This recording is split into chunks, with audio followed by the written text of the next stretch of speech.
If you grew up on games like Command and Conquer, Age of Empire, or even some of the lighter strategy games like Risk, strategy games satisfy a certain itch that, honestly, no other game genre can replicate.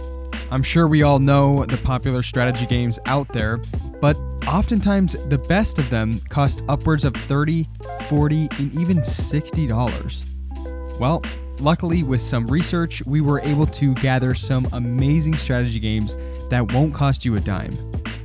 In this list, there are true to form, old-fashioned strategy games, but we've also thrown in some more unique tactical strategy games that I think you'll be interested in checking out if you love the overall strategy genre. So with that being said, here are our best free strategy games that you can get right now on Steam.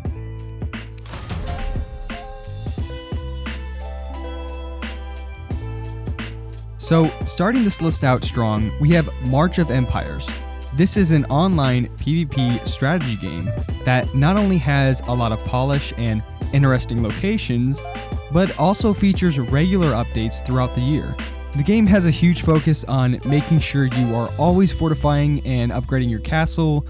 Maybe to some, it's to a pretty crazy extent, but for some other people, it's just more grinding to do, and that's an enjoyable aspect of the game.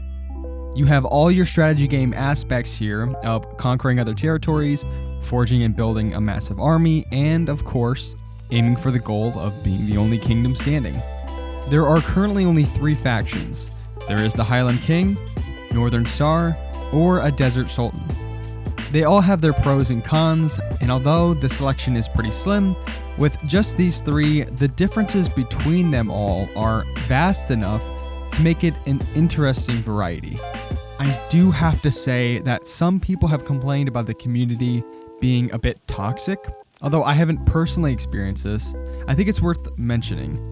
Then again, it is a PvP strategy game, so certain personas are kind of to be expected here. There are obviously microtransactions, and that's something that most people don't like to see, but honestly, I think it's a great game regardless, and it's at least worth giving a try.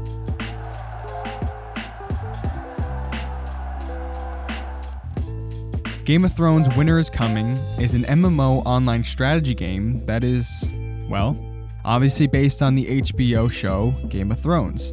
Now, I'm not going to pretend here, so I'm just going to throw it out there, but I have no idea what Game of Thrones is really all about. I've never seen the show, and all I know is that it seems to be about a bunch of kingdoms fighting each other, or at least that's what I think it's about.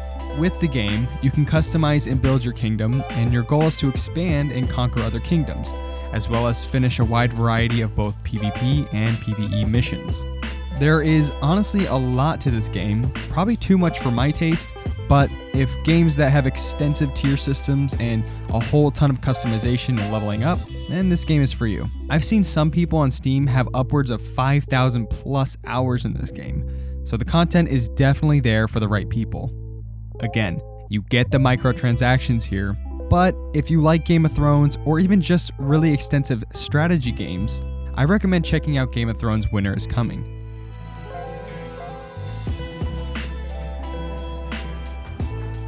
Empires Apart is a real-time strategy game with the ability to play both single-player and multiplayer modes. The game is set in medieval times, and honestly probably one of the best looking art styles from any other game in this list. It has somewhat of a low poly look to it. You get all your good strategy game kingdom selections, building and gathering materials, as well as conquering and raising your army. The game used to be paid a while ago, but it now has gone to be free, so that just goes to show that you're basically getting a paid game for free now. You have both ranked and unranked modes, as well as a variety of different modes like skirmish, survival, and others. The one thing that kind of bothers me is that you can only play as one faction in this game, unless of course you purchase the DLC factions. The game reminds me a lot of Age of Empires, which I guess you can basically summarize Empires Apart as a free Age of Empires. I really like the game, and again, I love the art style and overall atmosphere of the game, so be sure to check out Empires Apart.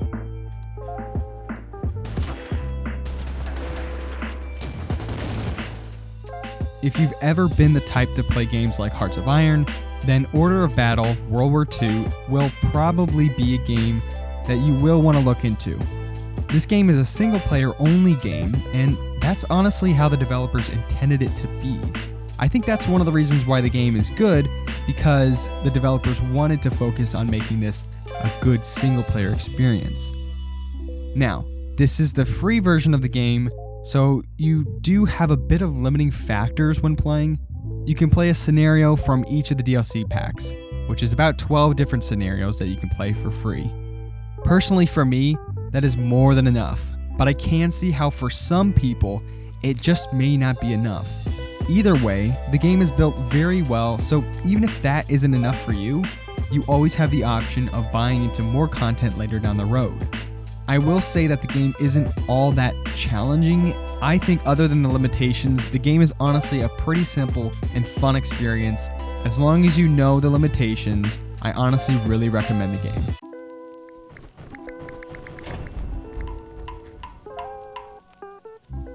The way I would describe Age of Conquest is if you combined both Risk and Age of Empires into a blend of a more simple strategy game with a more complicated diplomatic and conquest system. The overall look of the game has a nice simple design and is definitely not as intense or in depth as some of the other options, but you do have quite a bit of options when playing. The game features cross-platform multiplayer, single player, and even co-op gameplay options, which, for a lot of the games on this list, is one of the few that offers those types of options. The free game only offers one map, which I guess you can play over and over, but I mean, eventually it will get a little bland. You do have diplomatic, economy, and population management systems, but mostly the gameplay feels a lot like Risk.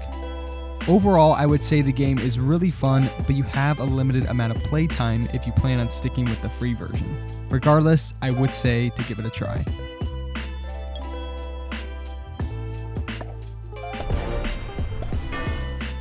I'm sure everyone watching has played or at least heard of Risk, and for some, this game is just way too basic for their taste, but I think the game is at least worth putting into the list because it is a lot of fun. Risk is a simple strategy board game where essentially your entire goal is to get as many pieces of the board as possible. You don't really build armies or have any diplomatic systems, although you can unofficially partner with other players. Each team has a number of troops split between their starting territories.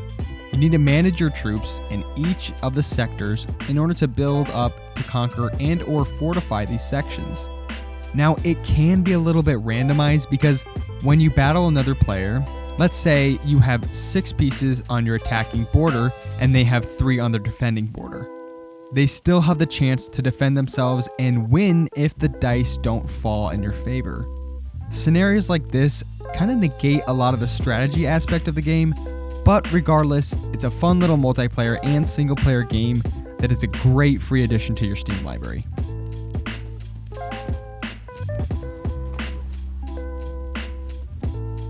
Coming to the last game of the list, War Selection is a real-time strategy game that features an evolution feature that brings you from starting out in the Stone Age up to and through 7 historical eras.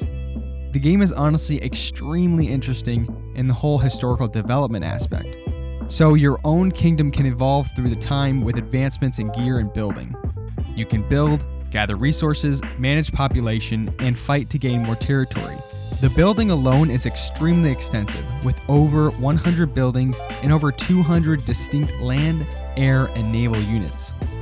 The game is both single-player and multiplayer and has a variety of unique game modes with survival, free-for-all, ranked 1v1, team match, Armageddon, and more. The whole historical thing can go pretty deep in history and surprisingly works and develops super well and organically. Personally, I think they executed this extremely well, and although the microtransactions are still here and annoying, the games are a whole lot of fun and definitely one of the best games on this list. Alright, well that's going to be it for this video. If you enjoyed the video and found it helpful, leaving a like and supporting the channel by subscribing helps us out a lot.